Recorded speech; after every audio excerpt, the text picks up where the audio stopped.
formado de manera hegemónica por el principio de la prueba o de la libertad de prueba, y si también persisten algunas manifestaciones de su par dialéctico, el principio de prueba tasada en efecto, y que era lo que decíamos el miércoles cuando nos veíamos que teníamos un doble sistema de valoración de la prueba, el sistema de valoración de la sana crítica y la prueba tasada.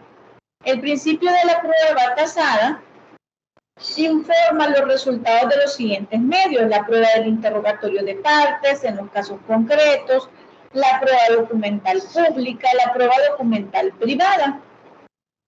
Los principios libres, o denominados así, de la sana crítica, o bajo las reglas de la sana crítica, se rigen todos los demás medios de prueba, es decir, el interrogatorio de las partes, la prueba documental en los casos no previstos en la valoración tasada, así como también la prueba pericial, la de reconocimiento judicial, la testifical y la de reproducción del sonido e imagen.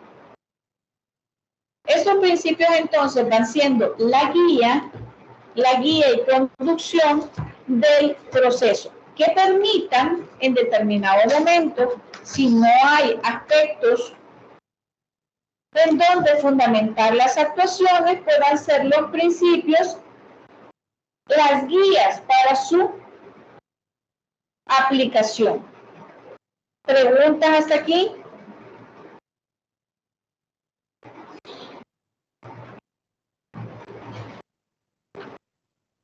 Buenas tardes, Lick. Yo tengo una pregunta.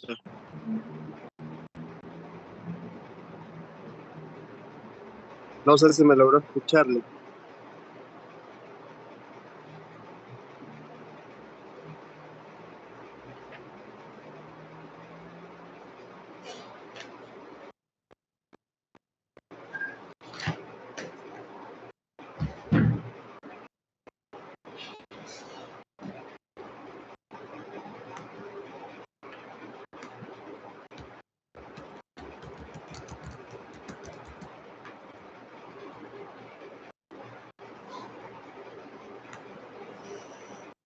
Los principios procesales también etimológicamente vienen del vocablo inicio y es el punto de partida. Implican un mandamiento a seguir, un criterio básico de interpretación. Son diferentes normas y procedimientos. Los principios procesales son los parámetros básicos y mínimos por los cuales se dirige o se rige el proceso. Los principios procesales son aquellas premisas máximas o ideas fundamentales que sirven como columnas vertebrales de todas las instituciones del derecho procesal. Son fuentes axiológicas que pasan a ser fuentes formales y, en caso de ausencia, norma. Por ello, a través de los principios se trazan las líneas directivas fundamentales que deben de ser respetadas para que el sistema procesal funcione en forma coherente con los derechos humanos y el principio de legalidad procesal. Lo que se desea regular a través de los principios es un método pacífico de debate dialéctico entre los antagonistas en el plano de igualdad ante un tercero que heterocompondrá el litigio. El formular los principios necesarios para lograr implica tanto como trazar las líneas directivas fundamentales que deben de ser imprescindiblemente respetadas para lograr el mínimo de coherencia que supone todo sistema. Es decir, que los principios procesales demarcan las condiciones imprescindibles, sine qua non, por los cuales se rige el debido proceso. Algunos principios procesales son rectores, como el principio de imparcialidad judicial, el principio de igualdad procesal, el principio de defensa o contradicción, el principio de moralidad o buena fe procesal, sin los cuales no puede existir un debido proceso, mientras que otros principios técnicos, algunos llamados reglas técnicas, se rigen la forma en que se desenvolverá el proceso oral, como el principio de inmediación, concentración, preclusión, disposición, es decir, los que tenemos regulados es desde el artículo 1 hasta el artículo 15.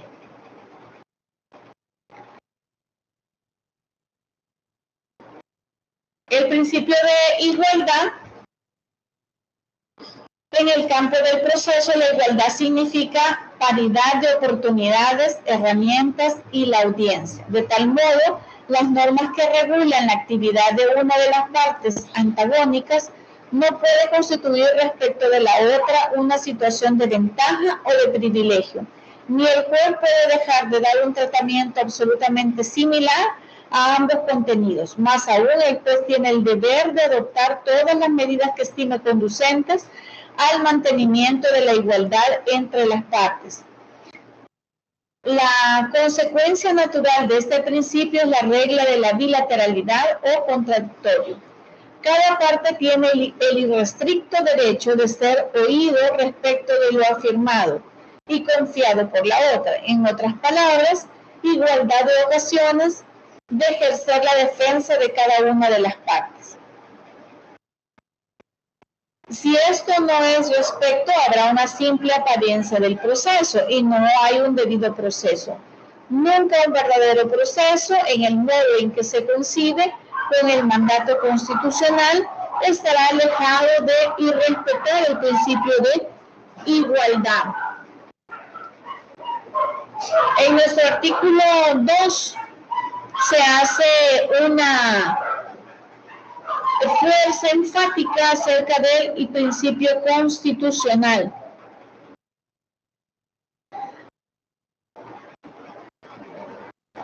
El principio de buena fe procesal, que era el que estábamos dándole lectura, y decíamos que sobre la denominación de esta figura no existe uniformidad en la doctrina. Para algunos conocen como un principio de moralidad, de lealtad o de buena fe. Procesal, incluso para algunos doctrinarios, no es un principio. Consiste en el deber de ser veraces, de no actuar de forma vejatoria o excesiva en perjuicio de una parte, de proceder con buena fe de todos cuantos intervienen en el proceso, jueces, partes, peritos, testigos, etc., a fin de hacer posible el descubrimiento de la verdad, o bien se define como el conjunto de reglas de conducta presididas por el imperativo ético, a que deben de ajustar su comportamiento procesal todos los sujetos del proceso. Al poner en movimiento a toda la maquinaria jurisdiccional, si una causa lícita o un fin fraudulento se está afectando el orden público, ¿por qué el juez no puede, como funcionario, asimilar un rol para establecer no solo la determinación del conflicto que se está discutiendo, sino que también para verificar que no se le está dando cumplimiento al comportamiento que deben de tener las partes dentro del proceso? Dirección y ordenación del proceso, eso le corresponde al juez. No se puede paralizar el proceso a petición de las partes, sino que este debe de ser fundamental. Eso tiene una relación igual con el artículo 194 y 244 del Código Procesal Civil y Mercantil. El principio de inmediación, que es una de las garantías en las que quien va a emitir la resolución esté presente, pueda verificar, pueda escuchar, pueda también entonces así ver el actuar y el desarrollo de los medios de prueba. El principio de inmediación traerá, de no cumplirse, una nulidad absoluta por la falta de presencia del juez, el primer contacto que se tiene con el juez después de todos los elementos escritos está la audiencia preparatoria, artículo 200, el análisis del proceso común, 240, el 244 establece que las normas sobre la clase de proceso común La demanda incluye la carga de aportar la prueba documental, se indican los restantes medios de prueba, control de admisibilidad del tribunal, rechazo liminar por improponibilidad, rechazo del plazo de subsanación, no se subsana y se declaran inadmisibles. De la inadmisibilidad solo está el recurso de revocatoria.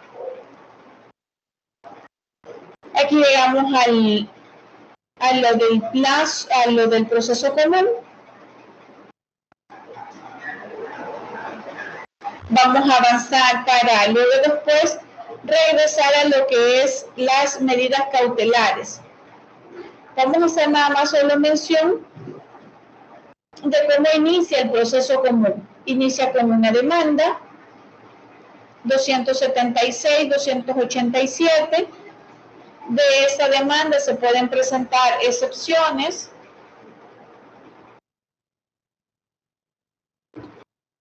Esas prevenciones también que se le hagan pueden acarrear la inadmisibilidad, pero si esta es admitida, procede el emplazamiento y posteriormente al emplazamiento viene la contestación de la demanda.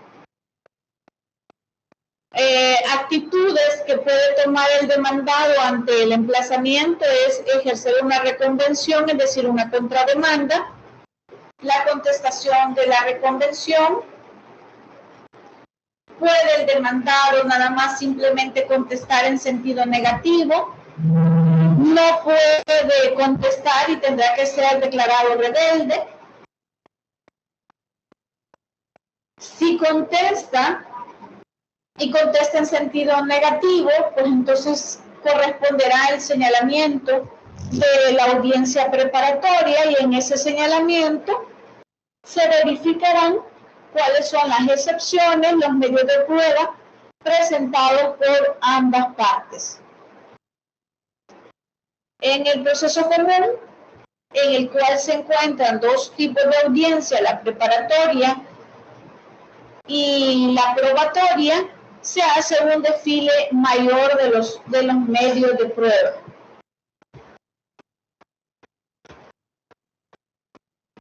Permitiendo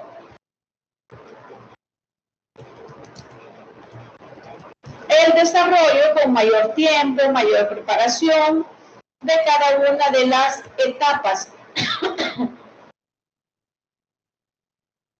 del proceso. ¿Preguntas?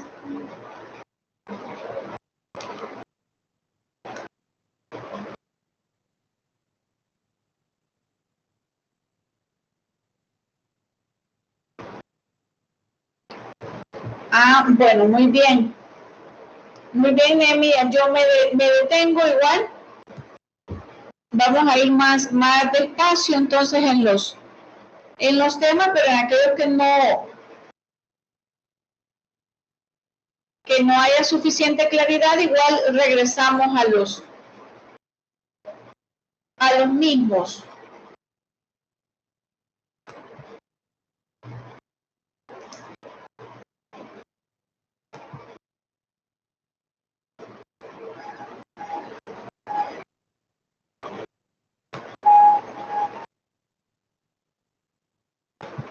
Estamos aquí.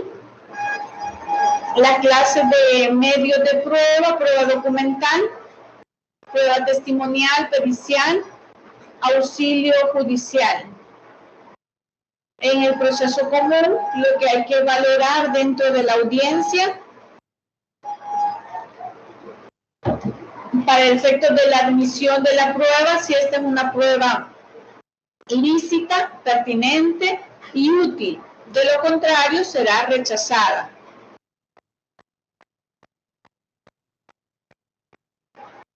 Voy mencionando así, pero no significa que cada uno de estos puntos no los vayamos a desarrollar. La prueba, requisitos de la pretensión, la carga de la prueba le corresponde a las partes, artículo 7. La cadena de custodia de la prueba, artículo 322. Esa es una cadena de custodia que debe de estar a cargo del juez. el embalaje, la sustracción de los medios de prueba para efectos de conservar su autenticidad y que no vaya a ser alterada. La procedencia del aseguramiento de la prueba, la acreditación de la prueba material o tangible. Esos son los medios de prueba documental, ahora clasificado en documentos privados y documentos públicos, que decíamos que están valorados dentro de la prueba tasada.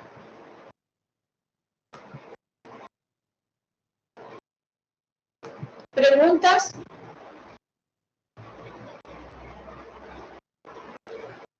Claro que sí, Edwin, podemos volver a los principios.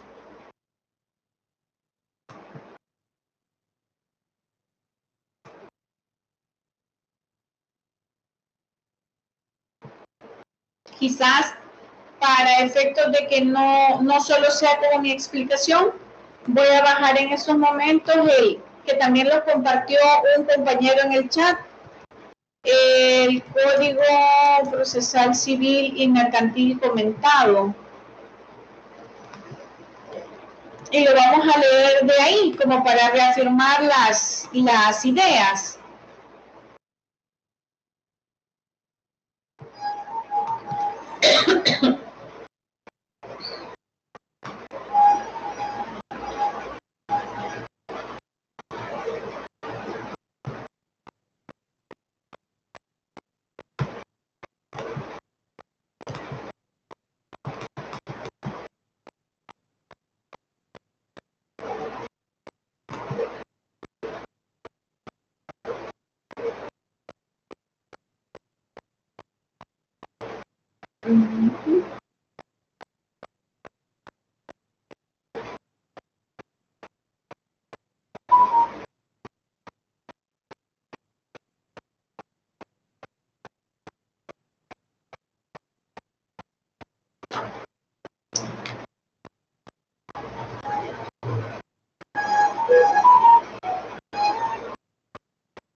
Podemos ver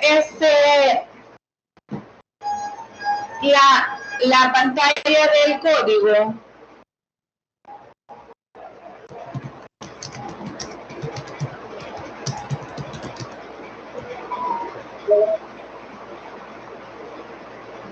Ah, excelente, ya vi que lo compartieron. Entonces, si no lo vemos de aquí, entonces igual ustedes lo van a tener de ahí. Ubiquémonos en la página de la historia, que creo que siempre es importante tener un panorama de historia, de cómo es que surgen las cosas. No se ve el código, quiero ver. Veamos.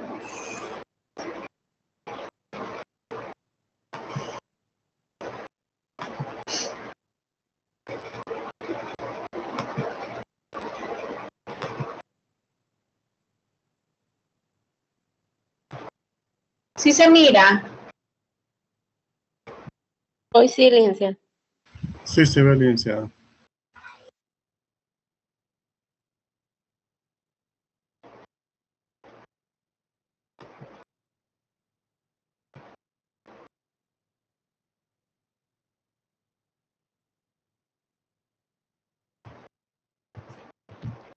Establece que, dice que el antecedente de este código, el Código Procesal Civil y Mercantil,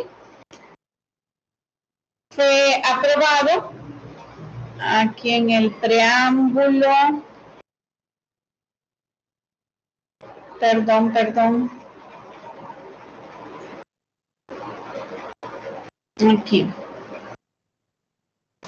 Teníamos, antes de entrar en vigencia de este código, teníamos el Código de Procedimientos Civiles,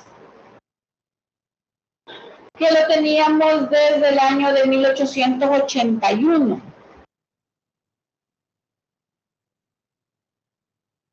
Igual que el Código Civil, entonces este ya no respondía, ¿verdad? a los elementos dinámicos en los que ahora pues nos desenvolvemos todos. Y aquí tenemos el artículo 1 según el orden del código.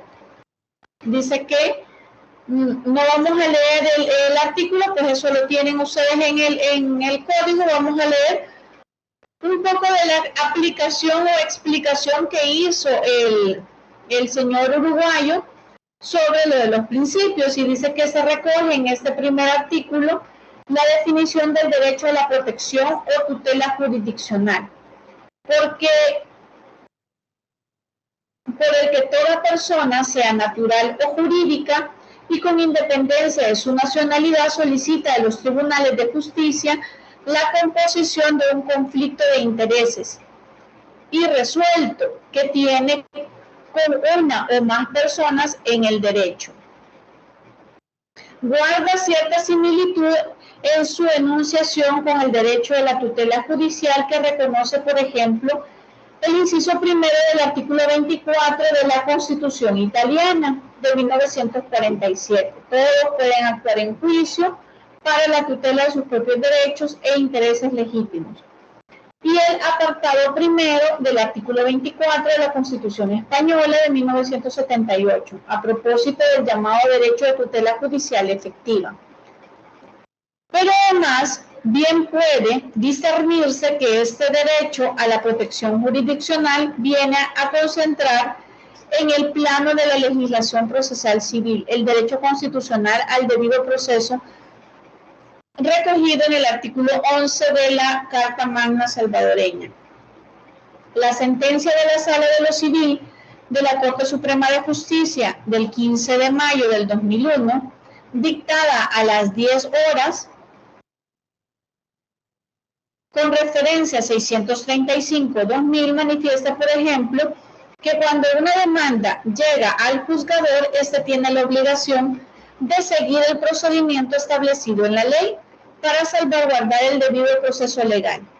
Y la sentencia de la misma sala de 30 de abril de 2004, dictada a las 10:30, señala que el derecho al debido proceso es un derecho instrumentado para la defensa de los derechos y libertades públicas al servicio de la tutela de los demás derechos fundamentales, y debe de garantizar instrumentos procesales de protección de los mismos, tal como lo establece el artículo 11 y 2 de la Constitución. Este derecho a la tutela jurisdiccional no garantiza en ningún caso un resultado concreto en términos de una sentencia estimatoria, pero sí garantiza que la actividad judicial tendrá necesariamente un resultado jurídico fundamentado. ¿Se acuerdan que yo les decía el día miércoles que en nuestro uso de derecho de acción nosotros podemos interponer cuantas veces creamos necesarios una demanda? Entonces este es el derecho de acción o el derecho al acceso a la justicia, pero eso no va a significar que porque yo interponga el escrito me tienen que dar la razón. Ese resultado en el principio ¿cómo se dice?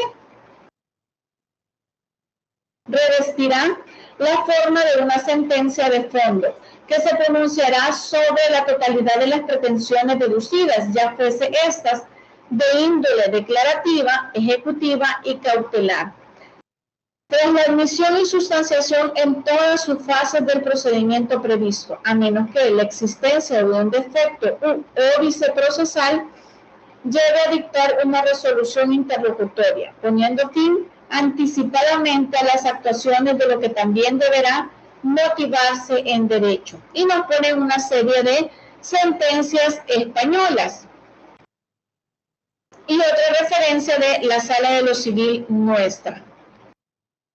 Nos dice que la tutela jurisdiccional se predica conforme al artículo 1 de ambas partes del proceso para todas las instancias y grados de jurisdicción, construyéndose en 3 etapas, cuya consecución a su vez depende estrictamente del cumplimiento de los requisitos legales establecidos por la ley: acceso a los tribunales y que no se produzca, por tanto, la inadmisión al trámite de la demanda o solicitud presentada por el justiciable de manera arbitraria ni inmotivada. Tramitación del procedimiento respecto en todas sus fases y el dictado de una decisión de fondo, a menos, insistimos, que no concurra una circunstancia procesal que lo implique. ¿Qué es el derecho del acceso a la justicia? Es el derecho de reclamar el uso de la heterocomposición, que los tribunales deben de recibirme todos los escritos que yo vaya a presentar, pero eso no significará que resuelvan a mi favor, sino que los deben de resolver y fundamentar su decisión. Ahora, ¿alguien más que me ayude con el siguiente? Obligación de resolver.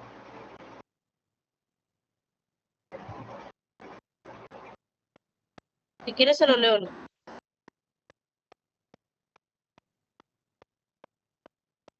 Solo que está más arriba, ¿no?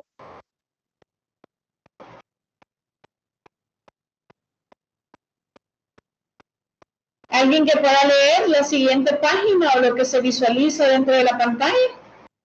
¿Me escucha, Liz? Hola. Se lo leo yo si gusta, licenciada.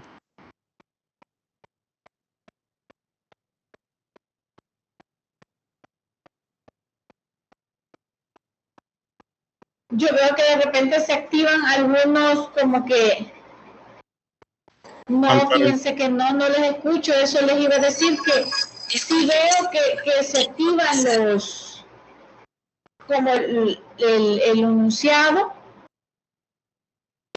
pero no, yo no les escucho. Al parecer usted no nos puede escuchar a ninguno, licenciada. Solo nosotros le escuchamos a usted. Permítanme, quiero ver qué pasa.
Podrían hablar para ver si les escucho.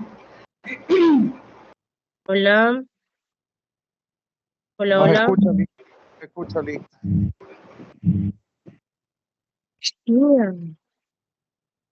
Creo que tiene apagado el micrófono. Aquí, José Aníbal.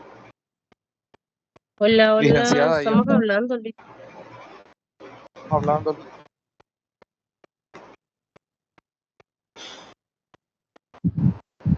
Pero no sé qué pasa, Liz, porque se le apaga el micrófono.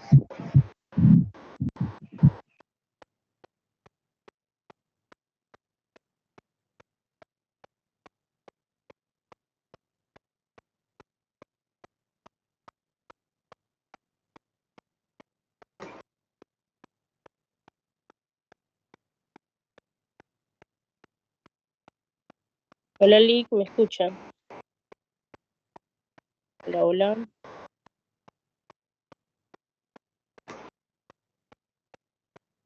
Hola. Hola, hola, hola. Otro hola, otro hola. ¿Quién al otro lado? ¿Quién al otro lado?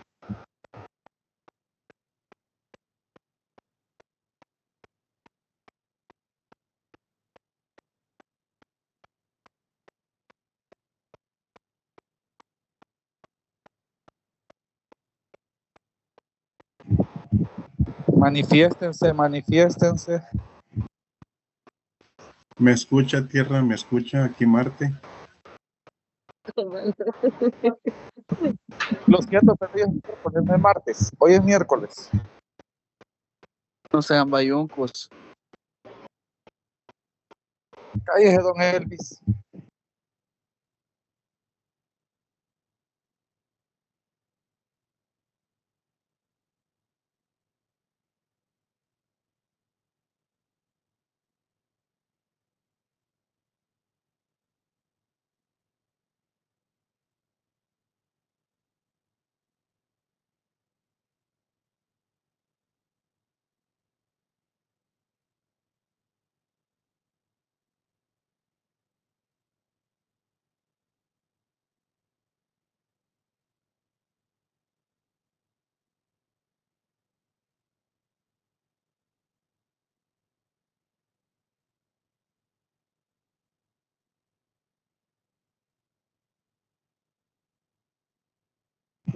Creo que se fue la LIC.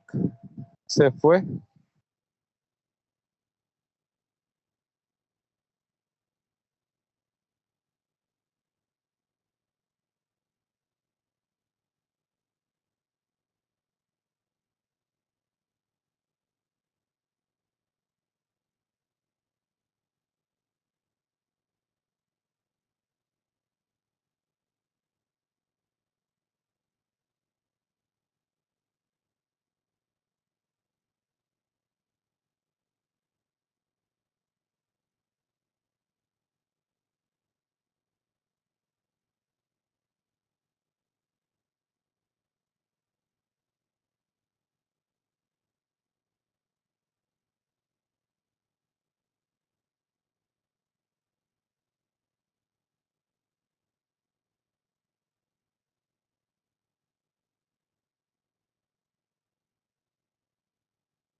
Bueno, yo me disculpo porque yo no los escucho a ustedes, pero creo que entre ustedes sí se Hola, Lick. escuchan.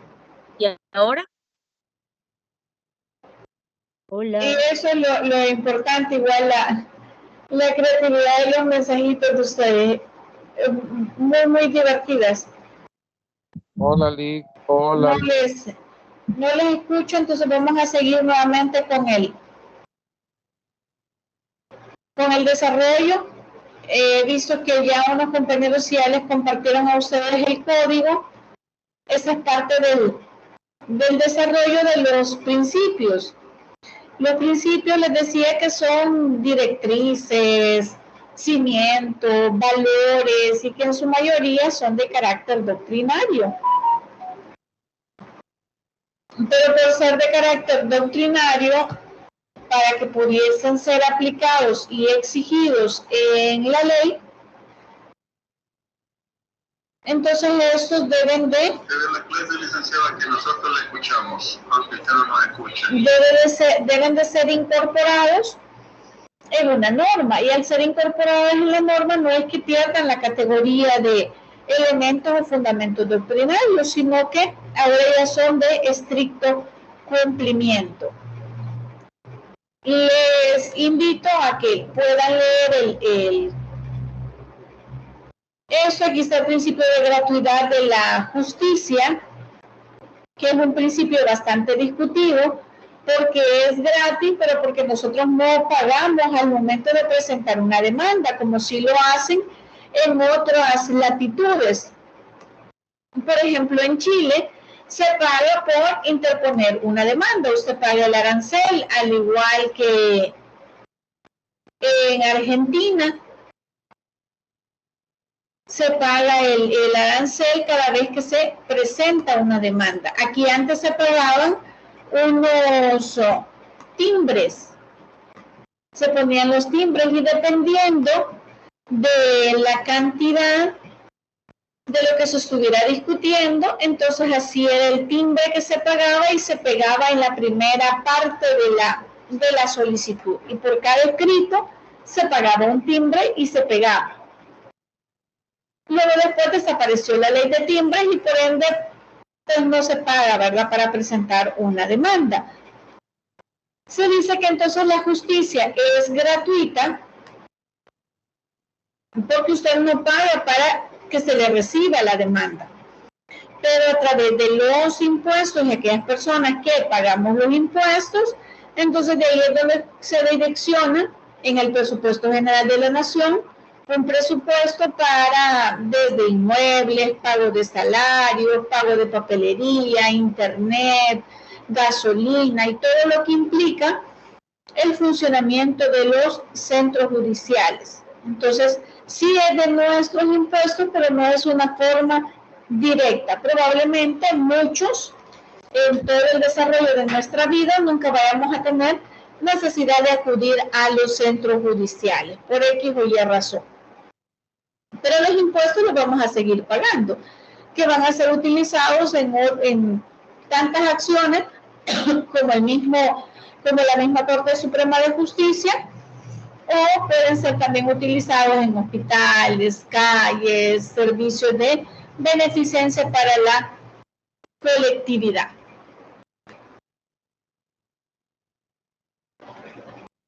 Estamos todos vinculados a la Constitución, nadie está exento, todos los nacionales y también así los extranjeros están vinculados a la Constitución. Sobre el principio de legalidad, el Código comentado dice que en esta otra vertiente de la legalidad procesal se persigue asegurar que todos los actos procesales se rijan por lo establecido de manera prevista en el Código, sin que puedan relagarse o inaplicarse sus reglas, ni excepcionarse, ni modularse el contenido de las mismas o a voluntad del juez o de las partes, con independencia así de que si el incumplimiento de un requisito procesal permite o no la subsanación y acarrea o no la pérdida de trámites o la nulidad de lo actuado defectuosamente, cuestiones que ha de resolverse cada norma. Bajo ningún precepto puede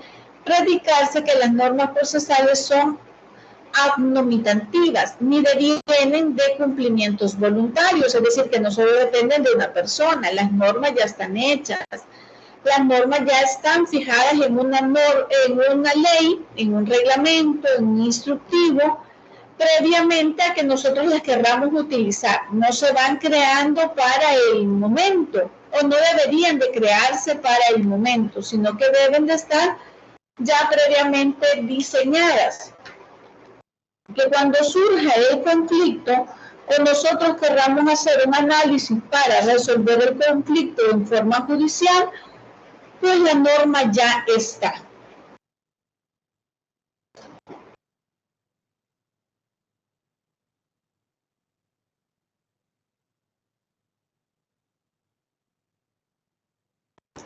El principio de defensa y contradicción, artículo 4.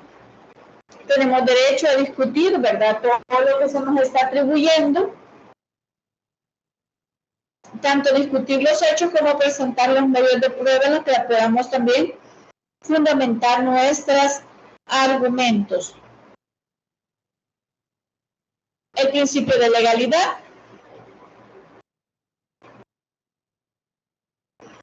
El principio dispositivo, que dice que aparece en este precepto la manifestación básica del principio dispositivo o de justicia rogada, bajo el cual se gobiernan los procesos dirigidos por el CPCM de manera expresa.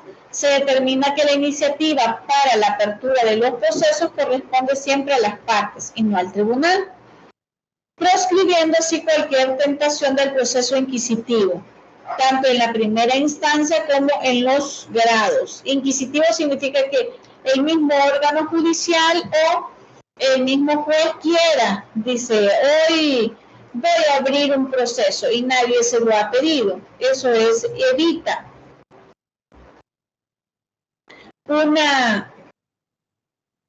un trámite inquisitivo, le dice.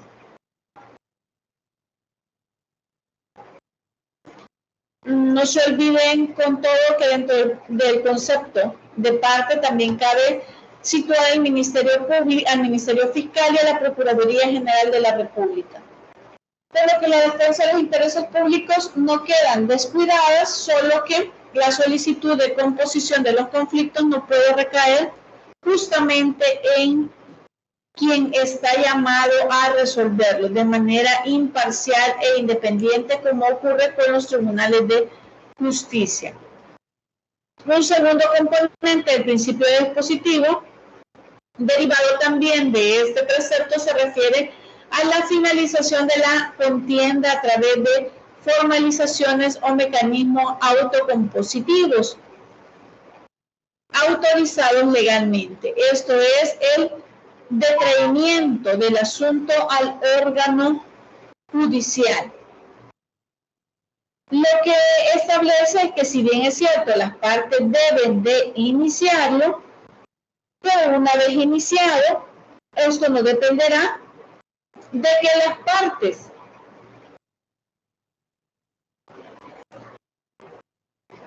quieran decir que se detenga sin buscar una solución alterna. Pueden pedirle al juez que sea valorada las decisiones tomadas para que pueda homologar el acuerdo al que han llegado las partes. Una vez iniciado el proceso, el juez debe de verificar que se respeten los derechos constitucionales de las personas ahí involucradas.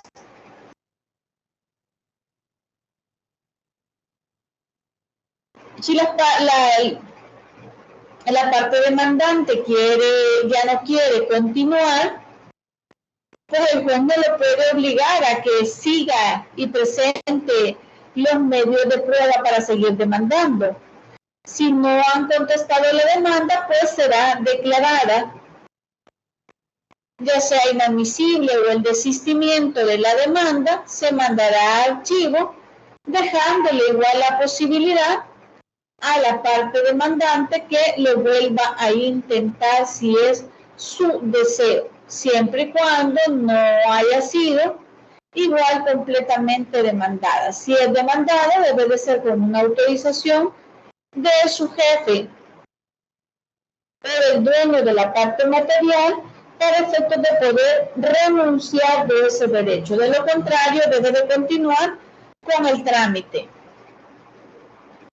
El principio de aportación o el principio de prueba, artículo 7, el cual las pruebas pueden llegar por diferentes medios al proceso. Uno es por las partes, otro es por los terceros, otro es de forma oficiosa por el juez y la otra es bajo un sistema de valoración o de un sistema para mejor proveer. De forma oficiosa El juez está pidiendo una prueba que la considera necesario, pero solo es básicamente de la lectura. Una prueba para mejor proveer es que tanto el demandado como el demandante ya hicieron la aportación de un medio de prueba, el juez lo ha valorado y tiene dudas sobre eso. Entonces, va a ordenar una prueba para mejor proveer.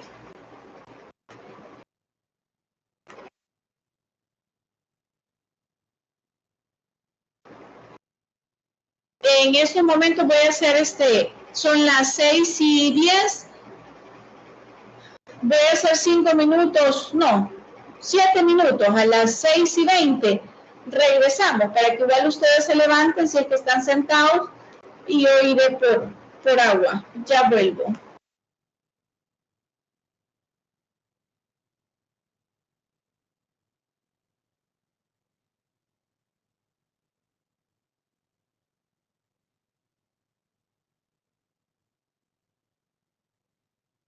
El Consejo Nacional de la Judicatura tiene un espacio que se llama la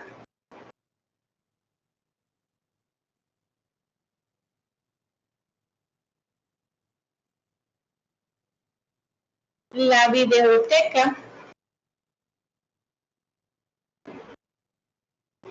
En esta videoteca, aula, aquí está, Videoteca CNJ. Se las muestro para efectos de que ustedes puedan igual volver a escuchar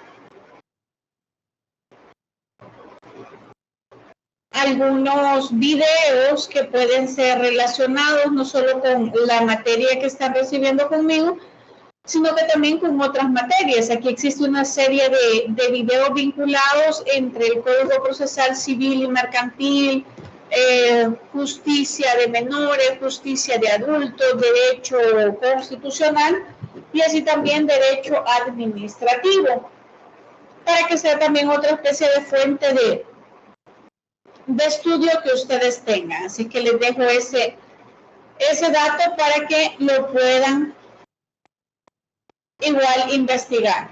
Continuando con los principios, tenemos el principio de colaboración, artículo 12. Toda persona o autoridad están obligados en la obligación de colaborar con la justicia cuando sean requeridas para ello. En consecuencia, a quien se le niegue a colaborar, se le impondrá una multa cuyo monto, según la gravedad del caso, se fijará entre 5 a 10 salarios mínimos más altos vigentes.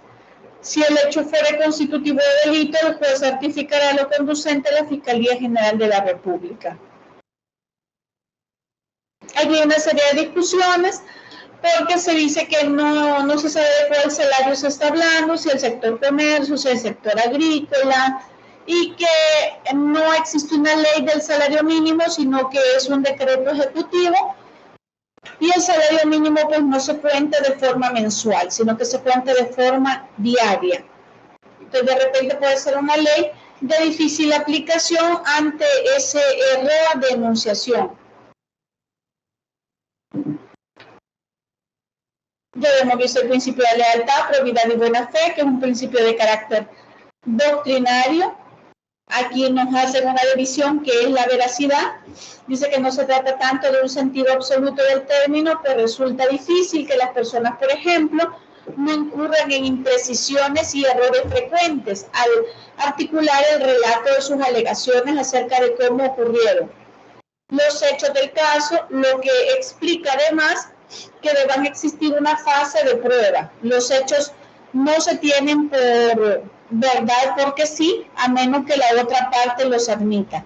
Se trata en este artículo 13 sobre todo de no amparar el engaño y el falseamiento concerniente de los datos relevantes del proceso, empezando por la identificación de la parte contraria en la demanda con el fin de sacar un provecho espurio de la mentira, que la demanda no le sea notificada, entre otros. No se puede manipular, confundir ni entorpecer conscientemente la labor del órgano judicial, y así es hacer y así se hace el sujeto estar incurriendo en una conducta prohibida.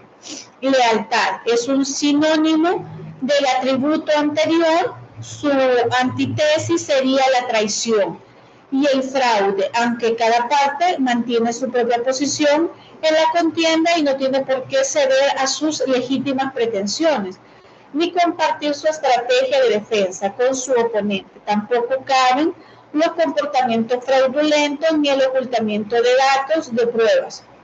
De ahí el rígido sistema reclusivo que introduce el código en materia de prueba documental y pericial, evitando la aparición de estas por sorpresa o en un momento de las actuaciones en las que el perjudicado no pueda reaccionar. Buena fe. Alude a una rectitud y honradez en los actos, a comportarse conforme se espera de cada parte. Implica que no se debe sostener aquello que conscientemente se sabe contrario a la ley y a la realidad de las cosas, ni a procurar un perjuicio ilegítimo o ilegal a la contraparte. La probidad procesal es un sinónimo de honradez y por tanto de buena fe. Entonces, si vemos, pues el principio de lealtad, probidad y buena fe está enmarcado a un principio de honestidad, buen actuar, un comportamiento correcto dentro del proceso. El principio de oralidad, artículo 8, todas las audiencias o el contacto entre la resolución de los escritos debe de ser de forma oral, dejando siempre una reseña o una especie de documentación de lo que ha sucedido y de lo que se ha resuelto. El principio de concentración, como se resuelve todo en audiencia, estará evitando la realización de audiencias por cualquier escrito, sino que concentrar todas las peticiones en una sola audiencia. Las reglas para la aplicación de las normas del proceso, que comienzan a partir del artículo 17, el ámbito de aplicación. Aquí tenemos la ley de la jurisdicción voluntaria y el Código Procesal, el Código de Procedimientos Civiles establecía una forma en la que se podían realizar los procesos ordinarios y los procesos sumarios, y también había los procesos especiales. Y las diligencias, por eso están en la ley del ejercicio notarial de la jurisdicción voluntaria y otras diligencias, donde ya se dice que estas son diligencias no contenciosas, estableciendo en dicha ley cada uno de sus procedimientos. El artículo 17 establece de que se continuará con la vigencia de esa ley y será en esa ley donde están los pasos a seguir para el desarrollo de las diligencias, pero que si debe de recibirse prueba o hay alguna etapa del procedimiento que remite al Código de Procedimientos Civiles, pues se aplicará el Código Procesal Civil y Mercantil y se le desarrollará como que si fuese un procedimiento abreviado, es decir, que se va a realizar una sola audiencia.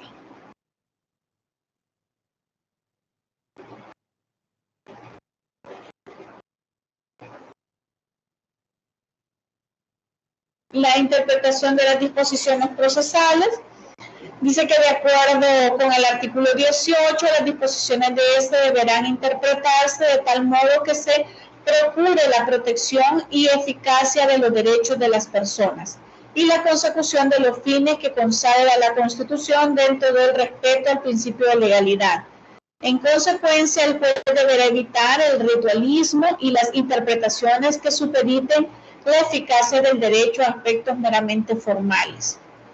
Lo expuesto significa básicamente que el principio de legalidad siempre presente en la tramitación de las causas judiciales no puede ser sin embargo, la excusa para la vulneración de los derechos de los sujetos que intervienen en ellas, sean partes o terceros, ni motivo para incumplir algún mandato constitucional. No se trata ya de que algún precepto concreto de ese código pudiera reputarse inconstitucional. Si así ocurre, deberá ser directamente inaplicado por el juzgador, de acuerdo a lo exigido en el artículo 2, de cuyo sistema de control obviamente no está exento el propio Código Procesal, sino que la aplicación e interpretación que haga el juez de sus preceptos no puede resultar en sí misma tampoco inconstitucional. La integración de las normas, señala el artículo 19 del Código, que el Código es autoaplicativo. En tal sentido, ordena acudir en primer término a la analogía con la disposición de otras normas propias del Código dirigidas a regular actos semejantes, así las reglas del juicio común respecto del abreviado y los procesos especiales. En segundo lugar, y en su defecto, se aplicará la normativa constitucional y en los principios que derivan de este Código. Con especial importancia, cabe añadir a los incluidos en este título preliminar. En un tercer peldaño, siempre subsidiario, la falta anterior a la jurisprudencia de la Corte Suprema de Justicia, la doctrina legal. En cuanto, el cuarto lugar, a la doctrina científica, los expositores del derecho. Y en el quinto y último lugar, si todas las demás no existieren, para resolver el problema de que se trata, el juez deberá hacer uso, según el artículo 19, de buen sentido y razón natural, que son dos términos sinónimos para referirse al empleo de la lógica y la experiencia, es decir, el sentido común que se le presupone y exige a todo juez. Como puede entreverse, aparece una diferencia esencial entre los tres primeros criterios y los dos últimos. Aquellos forman parte, el caso de la doctrina legal se integra como complemento de la fuente del ordenamiento, mientras que los dos últimos carecen de esta condición y se presentan como meros parámetros de orientación. El código lo que establece es que en primer momento se deben de buscar, si estamos en el trámite del proceso abreviado y faltan elementos que queremos aplicar, entonces vamos y aplicamos alguna etapa del procedimiento común. Si eso no es procedente, entonces que apliquemos los principios. Si los principios no es suficiente para resolver lo que se está planteando, entonces que apliquemos las normas constitucionales. Si la norma constitucional no fuera suficiente, entonces que apliquemos la jurisprudencia. Si la jurisprudencia no fuera suficiente, entonces que apliquemos la doctrina de los expositores. Y si de la doctrina de los expositores tampoco no encontramos en qué fundamentarnos, entonces que apliquemos la razón suficiente y el sentido común, que es también de lo que está nutrido la sana crítica.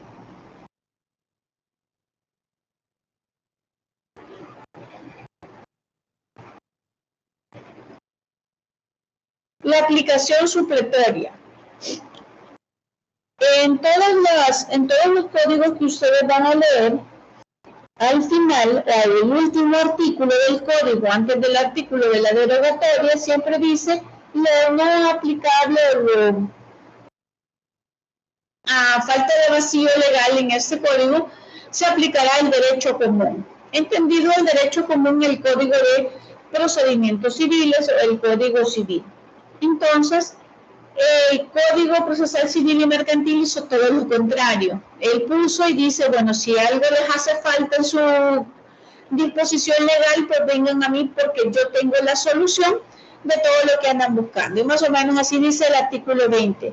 Finalmente, el artículo 20 conserva el carácter supletorio de todo el código procesal para la generalidad de los procesos entablados en el restantes órdenes jurisdiccionales. En defecto de disposición específica, en las leyes que regulan procesos distintos del civil y mercantil, las normas de este código se aplicarán supletoriamente. Es decir, el propio código se configura como un instrumento de cierre del ordenamiento procesal en su conjunto, contribuyendo precisamente a evitar las lagunas legales en los procesos distintos a lo que contempla, cuando las leyes específicas no tienen respuesta o directamente se remiten a lo previsto en él. Particularmente útil resulta esta aplicación supletoria en todo lo que se refiere al control de la jurisdicción y competencia del órgano judicial. Abstención y recusación, notificaciones procesales, requisitos para alcanzar la voluntad de los órganos colegiados, la celebración y suspensión de visitas o la regulación de los distintos medios de prueba y adopciones de medidas cautelares. Aquí terminaríamos el primer título de lo que es el Código Procesal Civil y Mercantil. Ese era como el primer tema de nuestra primera unidad. Luego después, en el segundo tema de la unidad es que viene la jurisdicción. Y aquí les pido por favor que lean este capítulo primero de la jurisdicción del Código Procesal Civil y Mercantil y lo vayan comparando con su código. Y nos vemos el próximo miércoles. Me disculpo por no escucharlos, sé que tienen muchas dudas, sé que son un grupo bastante participativo y lamento no escucharlos. Veré si cambio de máquina.